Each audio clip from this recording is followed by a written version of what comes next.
ठीक हूँ, कोई मसला नहीं है। घर गई, शारिक से बात करके मसला हल कर लिया था। वाकई हल कर लिया? हाँ। और अपने अंदर के मसले क्या वो तुमने हल किए हैं दुआ? इसका क्या मतलब हुआ मैरी? दुआ जान, तुम कल ऐसे आम किसी कैफे में नहीं बैठी थी। तुमने जैसे ही खुद में एक खालीपन पाया, वैसे ही एक ऐसी जगह जा बैठी जो तुम्हें अजलान की याद दिलाए। उस वक्त कुछ समझ नहीं आया इसलिए चली गई, कोई खास वजह नहीं थी वहाँ जाने की। और शारिक ने मुझे बहुत अच्छी तरह समझा दिया है, हल कर लिया हमने, कोई मसला नहीं है। हाँ, लेकिन मुझे वहाँ नहीं जाना चाहिए था। एक मिनट, क्या कुछ हुआ है क्या? नहीं तो कुछ नहीं हुआ, बस मैं ज्यादा रिएक्टिव हो गई थी।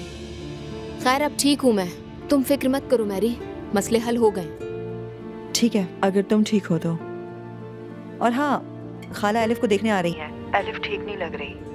चाहो तो तुम भी आ जाना, हम सब आपस में मिल भी लेंगे यहाँ पर। क्या कहती हो, तुम आओगी? हाँ? क्या मतलब, अब नानी जान उस घर में जाएंगी?